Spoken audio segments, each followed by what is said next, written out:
통화체계에서의 다국체계로서의 전환도 나쁘지 않습니다. 지금 상호 관세는 트럼프 행정부가 하려고 하는 세계 금융질서와 무역질서의 시작의 신호탄이지 역사적 전환기라고 얘기했습니다. 오히려 또 그것을 호재라고 보시는 분들도 있습니다.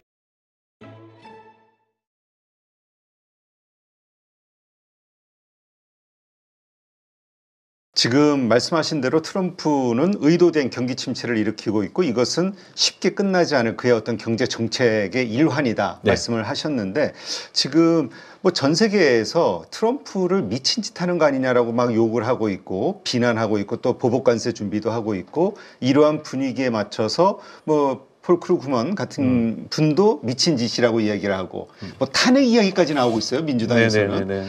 그리고 뭐 집회도 있었고 시위가 뭐 60만 명 최대 일어났다. 이 내부 국민들의 어떤 여론에 의해서 이 트럼프의 생각이 바뀔 가능성은 없을까요? 저는 제로라고 봅니다. 우선은 60만 명 정도의 시위 정도면 항상 그렇잖아요. 정치는 항상 뭐 51%의 싸움이라고 우리가 대통령 선거 얘기하는 것처럼 100%가 지지하는 대통령은 역사상 존재하지 않았고요. 하나의 정책이 나오면 반드시 반대가 있게 돼 있죠. 공화당이 할 때는 민주당이 여기에 대해서 반대를 하는 거고 그렇다고 해서 이들을 무시해야 된다는 얘기는 아닙니다. 또 민주당이 집권할 때는 공화당이 집회를 하고 그건 한국에서도 여러분 마찬가지였잖아요. 그렇기 때문에 이 집회 자체가 정책을 바꾸지는 못합니다. 그리고 또 하나는 폴 크루먼 같은 경우는 여러분 아시는 것처럼 전통적인 민주당 지지자잖아요. 네, 전통적인 민주당 지지하는 정책자가 당연하게 지금 트럼프 정책을 비판한다고 해서 노벨 경제학상을 받았던 안 받았던 이거 자체가 트럼프 대통령의 정책을 바꾼다? 전혀 근거가 없고요. 저도 예를 들면 저 개인적으로는 이렇게 하는 무모한 관세 정책 저도 반대해요. 근데 제가 그런 글을 쓴다고 해서 저는 영향력이 더 없겠지만 그러한 말들은 지금 누구나 다 하고 있습니다. 다 하고 있기 때문에 지금 트럼프 정책이 맞는지 아닌지 이건 결과로서 봐야 되는 거예요. 그런데 제가 묻고자 하는 건 그거예요. 그렇다면 민주당 바이든 행정부에게 묻고 싶은 거는 37조 달러의 미국 부채는 어떻게 하자는 거예요. 해결할 방법이 있냐? 그럼 해결할 방법을 제시하면서 물론 지금 제가 보기엔 트럼프 행정부가 대단히 극단적으로 하는 거고 여기 피해볼 사람들이 있습니다. 왜? 경제가 어려워지면 가장 가난한 사람들이 가장 먼저 힘을 들게 되어 있잖아요. 그러면서 저는 인위적으로 이렇게 경제를 위축시키는 것이 좋지 않다라고 저는 생각하지만 이건 저의 개인적인 가치관과 철학의 문제인데 저에게서 풀리지 않는 문제는 뭐냐면 이 17조 달러라고 하는 이 거대한 인류 역사상 이렇게 큰 돈이 특정 국가의 부채로 잡혀 있는 상황에서 그리고 9조 달러가 매년 들어가는 상황에서 이자로 자, 이 문제에 대한 해결에 대한 답을 내면서 사실은 이것은 이렇게 하면 되는 것이지 관세로 이렇게 극단적으로 풀 문제가 아니다라고 얘기를 해야 되는데 관세를 극단적으로 풀지 말라라고 얘기하는 건 저는 누구든지 할 수 있다고 생각합니다.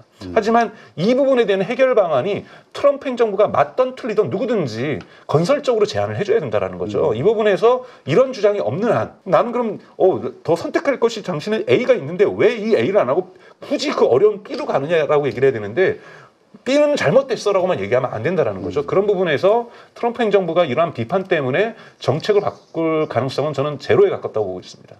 그런데 많은 분들이 이제 지금 우려하는 게 1930년대 대공황도 이러한 뭐 물론 그 전서부터 이어져 내려오긴 했습니다만 어쨌든 촉발된 것이 이제 관세 전쟁 마지막 부분에서 이거였기 때문에 말씀하신 대로 많은 나라들이 미국의 어떤 의도에 협조해 준다면 모르겠지만 중국처럼 무역 보복 같이 나오고 유럽에서도 나오고 만약 이렇게 됐을 때 이 어떤 상황이 통제불능의 상황으로 가는 거 아니냐 저는 걱정하거든요. 통제불능의 상황으로 가지는 않을 거라고 생각이 들어요. 왜냐하면 이것이 통제불능의 상황으로 가서 지금 마크롱 미국 프랑스 대통령도 지금 강하게 얘기하고 뭐 여러 가지 지금 강한 목소리가 나오는데 원래는 싸움하기 전에는 한번 이렇게 소리 내고 파이팅하고 기싸움을 해야 되지. 근데 협상 안 하는 국가는 아무 데도 없을 겁니다. 중국도 저렇게 발표했지만 물밑 협상은 반드시 진행을 할 거고요. 왜냐하면 중국도 대미 수출이 완전히 봉쇄됐을 경우에 중국 경제에 지금 중국은 물론 내수 중심의 시장으로 전환하기 위해서 작년부터 해서 내수 진작을 위해서 우관신이라든지 뭐 이러한 정책을 하면서 내수 진작을 하고는 있지만 중국도 미국으로 수출이 완전히 100% 단절되면은 중국은 현재 수준에서는 그냥 국가가 경제가 붕괴된다고 볼 수가 있는 거고요. 유럽연합도 마찬가지입니다. 유럽이 지금까지 무역 흑자를 봐왔잖아요. 그런데 지금 가뜩이나 유럽은 2년 전부터 경기가 안 좋은 상황에서 미국하고 무역이 끊긴다? 이거는 제가 보기에는 자살행위일 수밖에 없습니다. 그렇기 때문에 어떤 식으로도 협상을 할 텐데 트럼프는 그러니까 트럼프 스타일이죠. 이 목줄 잡고 이런 표현 써서 죄송합니다만 목줄 잡고 협상하려는 거예요. 베트남에게는 너네 어차피 1,100억 달러 수출하고 100억 달러 수입하는 주제에 우리가 여기 막으면 어떡할 건데. 이거는 너무 갭이 차이가 나는 거예요. 그렇잖아요. 아니, 그 말씀을 하시니까 네. 갑자기 그 젤렌스키하고 그 하던 그 모습이 떠오르네. 일방적인 네. 그러나 힘이 없으니까 어쩔 수가 없잖아. 네, 그래서 목줄을 잡는 겁니다. 그래서 뭐 물론 트럼프 대통령의 과거 역사를 따지면서 뭐 항상 돈 뭐 제대로 안 갚고 항상 뭐 처리 안 하면서 지불 안 하면서 항상 재판하면서 사업을 연기해왔다 뭐 이런 과거사를 하시는 분들이 많은데 그분이 있어요. 뭐 트럼프 대통령이 저는 100% 잘한다는 얘기는 아닙니다만 지금 본인의 스타일대로 하는 거잖아요. 우선 목줄 잡고 협상 바닥에 끌어내지 그런 관세를 가지고 6개월 가서 대공황을 하겠다 이런 의도는 아니죠. 물론 이러다가 실수로 대공황 갈 수 있어요. 근데 그 리스크까지 그 사람은 감내하는 거예요. 그럴 수도. 그러니까 우리가 보통 치킨 게임 한다 그러면 네. 바로 전에는 틀어버리잖아요. 네. 근데 지금 그 말씀은 대공황까지 가더라도 이 지금의 정책 부채를 해결하기 위한 이걸 밀어버릴 수밖에 없다. 이렇게 보시는 본인은 거예요? 대공황 안 간다는 확신이 있죠. 본인은? 이런 확신범들은 절대 대공황 안 간다는 생각은 있고 시뮬레이션 다 해봤고 나름대로 계산을 해봤다라는 건 인정. 왜냐하면 이거는 작년이 아니라 2년 전 2023년부터 트럼프가 계속 주장했던 바거든요. 네. 그렇기 때문에 주장했던 바를 하기 위해서는 계속해서 전문가들하고 논의를 했을 거고 물론 벌써 뭐 일론 머스크하고 그다음에 나바로 수석 고문하고 지금 트럼프의 이 관세 정책 수석 고문하는 사람의 뭐 이견 차이가 있고 그렇죠. 뭐 이런 것들이 벌써 노출되고 있습니다만 그렇다고 해서 트럼프 진영 분열하는 거 아니야? 저는 전혀 그렇게 생각하지는 않아요. 여기에 스콧 베센트라는 천재적인 사람이 있고 그다음에 이런 나바로도 있고 여러 명이 존재하는 거고 트럼프 행정부가 있고 이거는 오래전부터 기획되어 왔다. 이것이 줄 수 있는 주식시장에 대한 충격 당연히 알고 있고요. 이거는 바보가 아닌 이상 알 수밖에 없는 거잖아요. 그렇죠. 그리고 이것이 줄 수 있는 당장의 또는 기브 앤 테이크오프죠. 이익이 있으면 손실도 있다는 거를 알고 있습니다. 알고 있는 상황 속에서 진행을 하는 거기 때문에 여러분들이 기대하시면 안 되는 것이 다음 주에는 모두가 다 치킨 게임에서 손잡고 화해하고 우리 잘해보자 이렇게 나지는 않을 거예요. 그리고 끝까지 끌고 가는 사람들이 있을 거고 중간에 협상할 데가 있을 테고 약한 기업 곳일수록 협상을 먼저 하죠. 요번에 한중일이 네. 만났잖아요. 그러게요. 그것도 미국에서 상당히 경계 목소리가 나오던데. 그렇죠. 이런 거 저는 좋은 거라고 봐요. 미국도 어쩌면 이걸 원하는 것일 수도 있다고 저는 보는 것이 일국 체계가 아니라 통화 체계에서의 다국 체계로서의 전환도 나쁘지 않습니다. 그러니까 지금 미국이 설계하는 지금 뭘 안 밝히고 있냐면 스콧 베센트가 그래서 원하는 브레튼 우드 체계 같은 큰 통화 체계 글로벌 체계의 변화가 있을 거라고 예고를 했는데 본인들이 구상하는 근본적인 통화 체계에 대한 구상을 아직 발표를 안 하고 있어요. 그런데 그게 준비를 안 하고 있다고 저는 절대 생각하지 않아요. 어느 정도 이 협상들이 무르익고 이뤄진다라면 여기에 대한 새로운 통화 체계를 제시할 겁니다. 일부는 다시 근본위 제도를 저는 복귀시킬 수도 있다고 생각하고 수학에 기반한 비트코인이라든지 이런 것도 예를 들면 10% 정도, 20% 정도는 여기에 기반을 두겠다라든지 이렇게 얘기할 수도 있는 거고 좀 어떤 상상을 지금 제가 한들은 이건 제가 보기에 맞출 수가 없는 거기 때문에 그렇죠. 하지만 제가 장담하는 것은 새로운 통화 체계에 대한 뭐 예를 들면 워싱턴 발표 뭐 이런 것처럼 매달 며칠을 무슨 발표처럼 큰 발표가 있을 거고 이것이 역사적으로 성공하든 실패하든 반드시 큰 체계의 새로운 통화 체계에 대한 방향성 있는 것을 이번 상호 관세보다 더 큰 의미로 발표를 할 거라고 저는 보고 있어요. 그때까지 지금 이제 이 진통 기간을 저희가 통과하고 있다라는 거고 그때 왔을 때 여기에 대해서 찬반은 논의할 수 있고 이게 과연 현실화가 되겠느냐 안 되겠느냐 그 가능성을 우리가 논의해야 되고 그것이 실패할 수밖에 없다고 할 경우는 미국 경제는 더욱더 나락으로 갈 수도 있고 주식시장은 더 떨어질 수도 있겠고 아니다 저걸로 살아나겠구나 그렇게 하면 이제 턴어라운드가 저는 발생할 수도 있을 거라고 보고 있습니다. 아직 턴어라운드를 얘기할 수 있는 미국의 새로운 통화 정책이 나오지 않았다라는 거죠. 네. 근데 그 말씀을 들어보니까 우리가 그냥 하나의 고정관념처럼 갖고 있는 게 미국은 절대 그 기축통화국으로서의 그 패권 이거를 놓지 않을 것이다. 근데 다극화 말씀하시는 거면은 그 뭐 유로처럼 이렇게 뭔가 이 강한 통화들이 여러 개 생기는 거를 그냥 그러니까 기축통화로서 약해지는 것도 용인할 수 있다라는 말씀으로 들리거든요. 그럴 가능성도 있죠. 트럼프 대통령이 그런 얘기도 하잖아요. 왜 우리가 전 세계의 경찰이 되어야 되냐. 너네가 할 건 너네가 좀 분담해라. 뭐 이런 부분이 나오는 거고 예를 들자면 다극 체계를 가더라도 다극 체계에서 핵심 코어는 달러가 가져가는 건 놓치지 않을 겁니다. 그러니까 다극 체계가 존재하기 위해서는 달러에 의존해야 되는. 뭐 이런 방향도 나올 수가 있는 거고요. 그래서 제가 뭐 유로화라든지 또는 뭐 지금 뭐 일본의 엔이라든지 그다음에 또 하나는 금이라든지 또는 비트코인이라든지 이 다극 체계에는 전통적인 국가 체계가 아니라 이런 금이나 비트코인 자체도 충분히 구상할 수가 있는 거기 때문에 여기에 대한 가능성들을 타진하고 있을 거라고 저는 생각이 들어요. 그렇기 때문에 일부는 저는 달러만의 기축통화 이거는 좀 그건 포기할 거라고 좀 보고 있습니다. 아, 그렇군요. 근데 그런 정도면 엄청난 금융에서의 그 후폭풍이 만만치 않을 것 같은데요. 그렇겠죠. 그러니까 그렇기 때문에 지금 저는 뭐라고 지금 예측할 수 없다는 거. 즉 관세 전쟁, 지금 상호 관세는 트럼프 행정부가 하려고 하는 세계 금융 질서와 무역 질서의 시작의 신호탄이지 마지막 한 방이 아니라는 거예요. 이제 시작 한 발 내딛었을 뿐이다. 그렇죠. 이제 한 발을 내딛었을 뿐인데 이것은 고통을 수반할 수밖에 없다라는 거고 이 이후의 질서가 어떻게 재편될지는 저로서도 알 수 없는 것이 그들이 그 정책을 발표하지 않았다라는 거예요. 그냥 제가 지금도 다극책으로 간다는 것도 하나의 옵션과 가능성으로 말씀드리는 거지 다극책으로 반드시 간다고 다 말씀드릴 수가 없습니다. 그 과정 속에서 아니 일국 체계로 가는 거 달러 중심으로 가는 거가 역시 맞아. 다만 지금 판 흔들어가지고 그들이 무역 수지 부분에서 우선 내가 있는 임기 동안 관세 제로로 하기로 했어. 그래서 뭔가 변화가 일어났어. 그리고 애플 같은 경우에도 엔비디아 같은 경우에도 더욱더 빠른 속도로 자본 투자를 미국 땅에 하면서 미국의 공장들이 그래도 과거에 비해서 2배 증가했어.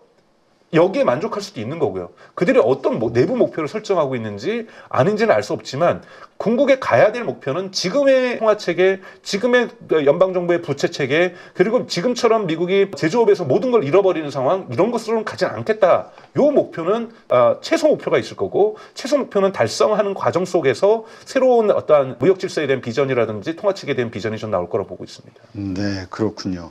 그 말씀을 듣고 보니까 사실 그 작년 말 12월 달서부터 얘기가 나왔던 것 같은데 마라라고 합의라고 네. 해서 그 마라라고가 지금 트럼프 대통령 사조죠. 별장이잖아요. 네. 네. 근데 거기에서 제2의 플라자 합의 같은 것이 일어나면서 아주 엄청난 네. 그 약달러 절하를 네. 할 것이다라는 이야기들이 떠돌았었죠. 네네, 경제 맞습니다. 전문가들 사이에서. 네네네. 그런 것들이 좀 말씀하신 거 연결이 되는 것 같기도 하고. 네네, 맞습니다. 그래서 저는 뭐 그거대로 그대로 재현된다. 이거는 제가 그런 전문가가 아니기 때문에 말씀을 드리면 어떤 거든지 뭐든지 이러한 플라자 협상 같은 마라라고 협상 같은 뭔가가 나올 겁니다. 나올 거고 이것이 구체적인 것은 조금 더 지켜보면서 제가 또 다음번에 출연할 거니까 네. 그때 또 정책의 변화를 보고서 지금 말씀을 드려야지. 지금 다 자 뭐가 될 거다, 달러 약세를 추진할 거다, 달러 강세를 추진할 거다, 뭘 한다는 것 자체가 다 우리의 내피설도 아닌 주장이 될 수밖에 그쵸. 없다. 그래서 여러분들이 이제 관심 갖고 보셔야 될 것은 스콧 베세트가 계속 언론에서 인터뷰를 지금 정기적으로 하고 있습니다. 네.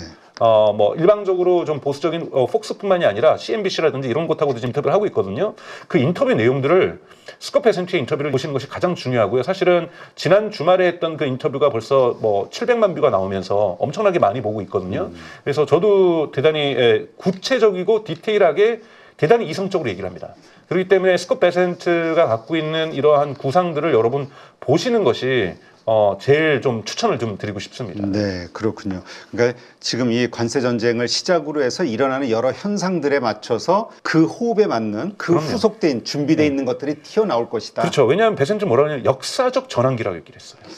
역사적 전환기가 하루 이틀 발표하고 끝날 일이 아니라고 저는 생각해요. 네. 그 부분을 여러분 보시고 이 위기로 느껴지는 이 역사적 전환기에 어떤 기회를 잡을지에 대한 공부와 토론들이 지금 있어야 될 시기라고 저는 투자자 입장에서 생각이 듭니다. 역사적인 위기와 기회가 함께 오는 거라고 봐야겠네요. 그렇죠. 네. 근데 아까 그 금본이 네. 또 말씀하시니까 이번에 독일에서도 그랬잖아요. 이제 트럼프를 못 믿겠다. 그럼 그래서 다 되찾아오고 1200톤. 그 181조라고 하던데. 근데 이거 협박용입니까? 아니면 그럴 수도 있는 겁니까? 협박용이죠. 그렇죠. 네네네. 왜냐하면 지금 독일 정부를 집권하고 있는 총리가 제가 독일에서 유학할 때 항상 우리식으로 하면 원내 수총무 이런 걸 하면서 연설을 많이 했던 경제통인데요. 대단히 친미국적인 사람이에요. 그렇기 때문에 지금 독일 정부는 보수당이 지금 수상을 하고 있고 그런 사람이 지금 현재 마크롱이라든지 독일이라든지 이런 데서 지금 영국은 지금 다르게 또 대우를 받잖아요. 네. 상호관세가 영국은 10%잖아요. 유럽연합은 20%인데 이런 차별을 확실하게 트럼프가 줬거든요. 그래서 두 개가 지금 원래 젤렌스키라든지 우크라이나 목소리에서는 영국과 프랑스하고 독일이 한 목소리였는데 지금 관세 문제에서는 좀 다르게 또 나가기 시작하고 있거든요. 그래서 어떻게 협상이 진행될지는 대단히 모르겠습니다. 그래서 좀 딜을 어떤 딜을 주고받을지도 모르겠어요. 그러니까 하지만 예를 들자면 그런 딜을 테크 기업들에게서는 원하겠죠. 그냥 협상해주면서 테크 기업들, 미국의 빅테크들에 대한 규제를 유럽연합이 철회해줘. 뭐 이런 요구사항이 있을 수도 이건 빅테크들의 희망사항이고 일론 머스크도 또 어제 그 이탈리아에 있는 한 정당하고 이 컨퍼런스로 그러니까 이 화상으로 얘기하면서 얘기를 하는 것이 유럽연합하고 미국하고 그냥 둘 다 제로 관세에 있으면 딱 좋겠다. 본인의 희망사항이에요. 그거는. 그렇죠. 자동차 사업자로서. 그렇죠. 자동차 사업자로서 얘기를 한 거예요. 여러분 일론 머스크가 아무리 트럼프의 왼팔이라 오른팔이라고 해도요. 이 무역 질서와 관련해서 의견을 줄 수는 있어도 이거를 결정할 수 있는 것은 아닙니다. 일론 머스크는 기술 정책이라든지 과학 정책이라든지 기업의 산업 정책 그리고 이와 관련된 데서 또 하나 가장 크게 받는 도지라는 부분에서의 자기 역할을 하는 거지 스콧 베센트를 갖다가 대체하는 역할 이건 할 수가 없는 거죠. 그런 전문성 갖고 있지도 않고요. 네. 다만 이러한 걸 통해서 뭔가 판 흔들기가 있다는 건 본인도 알고 있고 그 정보를 알고 있으니까 판이 흔들어져서 유럽과 미국은 비관세 지역으로 만들어지고 그리고 그러잖아요. 이민 정책은 반대하면서 미국과 미국은 자유롭게 오갈 수 있었으면 좋겠다. 미국의 인재들이 유럽에 가서 일하고 사실은 더 중요한 거죠. 유럽의 인재들이 미국으로 오고 이런 얘기를 하고 있다라는 거죠. 그것들이 지금도 가능하지만 더 쉽게 만들어내는 것. 여기에서 이야기를 하고 또 하나는 뭐냐고 얘기했냐면 일론 머스크가 얘기했던 것이 미국 중심성이 무너지게 되면 국제적인 혼란이 오게 돼 있다. 네. 군사적으로나 경제적으로나. 그렇기 때문에 미국 중심성은 이뤄서는 안 된다는 얘기를 하고 있거든요. 그래서 이러한 전체적인 것을 우리가 좀 풀어져 있는 정보들을 갖다가 종합해 볼 경우에 결코 다극적인 체계로 가더라도 정말로 1대1 다극 체제는 저는 안 갈 거라고 봐요. 미국 중심의 다극 체계라는 독특한 형태의 구상은 있을 수 있다고 저는 생각이 드는데요. 그래서 미국 중심성을 잃지 않을 거고 또한 일론 머스크 얘기하는 것처럼 미국과 유럽연합의 더욱더 친화적인 경제 환경을 만드는 것들 사실상 이건 거꾸로 보면 유럽의 독립성을 어느 정도 훼손시켜낼 수 있는 거거든요. 이러한 형태로 미국이 원하고 있다는 것은 간접적으로 읽을 수 있지만 협상 과정에서 어떤 결과가 나올지 모르겠고요. 독일도 제가 그래서 오늘 아침에도 독일 뉴스를 봤었는데 과연 금을 진짜로 뺄까? 그 금을 뺄 이유도 별로 없고요. 그 금 가져와서 엄청난 수송비가 들고 독일에다가 또 엄청난 건물 져서 그렇죠. 보관하려면 보관해야 되는 거고 보관한다고 해서 그 금값이 올라가는 것도 아니고 지금 있는 금을 뭐 가져올 이유가 자체가 한국은행도 여러 번 영국에도 있고요. 곳곳에 금을 보관하고 있잖아요. 그렇죠. 한국에 보관은. 근데 뭐 최근에 논란이 됐던 건 그거 감사도 매년 가서 정기적으로 금이 있는지 확인도 안 하고 있었던 것이 문제가 됐던 건데요. 금이 있다는 것만으로 우리의 자산 가치가 존재하는 거기 때문에 반드시 진짜 물리적으로 가서 금 확인해보고 어머 아직 반짝거리는 게 좀 덜하니 한번 좀 닦아볼까 이런 건 중요하지 않다고 저는 보고 있습니다. 네, 그렇군요. 그러니까 이 모든 거의 핵심은 결국 지금 우리가 미국이 늙어가고 있다, 병들어가고 있다. 네. 그 단적인 예로 이제 그 엄청난 국가 부채와 네. 이자 네. 이거를 얘기했었던 건데 네. 우리가 소위 그동안 계속 어떻게 이것을 해결할 것이냐 하면서 나왔던 용어들이 그레이트 리셋이라는 네. 용어가 있었잖아요. 네, 네. 말씀하시는 걸 보면 이게 진짜 현실화되는 건가? 라는 생각이 드네요. 그 시작이라고 보고 있습니다. 그러니까 지금의 부채 구조를 털지 않고서는 사실은 계속해서 이번에도 그러면은 또 한 번 그 부채 상한선을 올려줘야 되거든요. 그러니까 네. 미국 의회에서. 여러분도 아시는 것처럼 바이든 때도 한 번 올려줬잖아요. 그렇죠. 그거 안 올려주면은 미국 연방 정부가 파산 선고를 해야 돼요. 파산 선고를 할 수밖에 없는 거고 연방이 예산을 집행하지 못하는 거고 공무원들한테 월급을 주지 못하는 거고 계약했던 조달했던 물건들에게 대금을 지불하지 못하는 거잖아요. 이 위기가 매번 찾아옵니다. 네. 그러니까 이거를 계속 지속한다는 것 자체가 넌센스인 거죠. 그래서 이거에서 한 번은 꺾고 가야 된다라는 거 저는 생각하고 있습니다. 네, 이러한 큰 흐름에서 지금의 상황을 보는 것이 가장 네. 적절하다 네. 이렇게 이해가 되네요. 근데 아까 테슬라 이 일론 머스크 그 의견이 좀 다른 것 때문에 네. 요즘 나오는 분위기가 이제 트럼프도 뭐 이제 때가 되면 나갈 것이다 뭐 이런 얘기를 했다 네. 뭐 이런 얘기가 나오면서 이제 팽당하는 거 아니냐 그러면 그거에 따른 여러 가지 기대하는 정책 그 효과 있지 않습니까? 네. 테슬라가 됐든 X가 됐든 저 스타 링크가 네. 됐든 이런 것들 이 스페이스X 네. 이런 것들에 대해서 뭔가 이제 우리가 기대하던 호재가 사라지는 건가 이렇게 생각하시는 분도 있던데요. 오히려 또 그것을 호재라고 보시는 분들도 있습니다. 이제 좀 그만 좀 팽좀 당해서 좀 테슬라의 경영에 집중하고 스페이스 X에 집중해서 상장도 좀 하고 좀 이러한 것들을 바라는 사람들도 있는데요. 여러분 그 항상 언론과 방송에서는 어쩔 수 없다고 해요. 조그만 하나의 사실도 의미 부여를 다르게 하고 저희도 마찬가지죠. 그렇게 하면서 사람들에게 그 컨텐츠를 소비시켜야 되는 거거든요. 그러면은 나바로하고 좀 뭔가 일론 머스크하고 조금 뭔가 서로 다른 이견이 있는 것 같다. 그래서 그걸 전달하면 불협화음이다라고 얘기하는데 각각의 영역이 다른 거죠. 각각의 영역이 다른 건데 의견을 제시할 수가 있는 거고 여기에서 다른 의견이 등장할 수 있는데 이걸 가지고 불협화음이기 때문에 이제 끝났다라고 얘기할 수는 없는 거고요. 트럼프가 일론 머스크에게 의존하는 것, 도지라는 건 절대적으로 의존을 하고 있는 거고 그리고 또 하나는 트럼프가 앞으로 만들 미국의 중심을 말은 제조업이라고 하지만 네. 사실은 실리콘밸리 중심의 AI와 그리고 뉴 테크놀로지라고 할 수 있는 자율주행이라든지 휴머노이드 로봇에 두지 않으면 이거는 저는 다른 선택지가 없다고 본다는 거예요. 실리콘밸리하고 지금 경제적 동맹을 맺은 거거든요. 네. 근데 이 경제적 동맹의 중심축에 일론 머스크가 존재하고 있다는 거예요. 일론 머스크는 이 역할을 해줘야 된다는 거죠. 그렇기 때문에 앞으로 전개될 무역 지금의 아까 말씀드렸던 그레이트 리셋 이후에서 바로 실리콘밸리가 치고 나오면서 뭐 AGI를 추구한다든지 여기에 자율주행의 시대를 연다든지 휴머노이드 로봇 시대를 연다든지 우주 시대에서 스페이스 X에 대한 스타링크에 의한 전 세계 통신 시장에 대한 재편을 만들어낸다든지 이러한 새로운 신산업을 가지고 미국의 국익의 발전에 경제 발전에 도움이 되는 쪽으로 새롭게 세팅이 이루어질 거라는 거죠. 그런 부분에서 지금 나오는 의견은 중요하지 않고요. 그리고 또 하나는 보셔야 될 것은 일론 머스크는 특수 공무원이기 때문에 1년에 365일을 도지에서 일할 수가 없습니다. 법적으로. 그렇죠. 네, 150일 정도만 일할 수가 있기 때문에 지금 그 기간들이 뭐 6월, 7월이면 다 꽉 찹니다. 꽉 차게 되면은 일단 빠져나와야 돼요. 아니면 주 이틀 근무하든지. 근데 지금 초반에는 일이 많다 보니까 어떻게든지 본인의 임기, 1년 임기 내에서는 지금 도지의 1차적인 큰 성과를 보려고 하는 거거든요. 그렇기 때문에 뭐 거기서 뭐 사실 뭐 일종의 하나도 이거 쪼일 수도 있지만 막 침낭 가고 막 도지 사무실에서 자는 모습 막 자기 엑스닷컴에 올리고 그러잖아요. 그렇죠. 그건 뭐냐면 시간이 많지 않기 때문인 거죠. 자기는 300 그리고 이런 부분은 되게 정권 초반기에 힘 있을 때 속전속결해야 됩니다. 왜 지금 법원 데몬스트레이션 저항도 있고 해고당하는 사람들 당연히 법적 소송할 겁니다. 그렇죠. 법적 소송할 거면 이거 갖고 해서 재판이 가야 되는 거고 궁극에서는 대법원도 가야 되고 할 일이 이후에 실제 실행한 다음에 법적 소송도 대단히 길어요. 요때는 일론 머스크가 임무 안 해도 되거든요. 일단 실행해 놓은 다음에 빠져서 테슬라하고 스페이스 X로 가게 될 거라고 저는 생각이 들어요. 그래서 여러분 일론 머스크가 이제 워싱턴으로 출근하지 않고 텍사스 오스틴으로 출근한다 그러면 팽당한 거가 아니라 임기가 다 한 겁니다. 1년에 일할 수 있는 연방 건물에 출입할 수 있는 날짜가 정해져 있다는 것. 네. 그런 부분을 좀 보시면서 이러한 뉴스들은 좀 해석을 하시면 좋으실 것 같습니다. 네, 알겠습니다.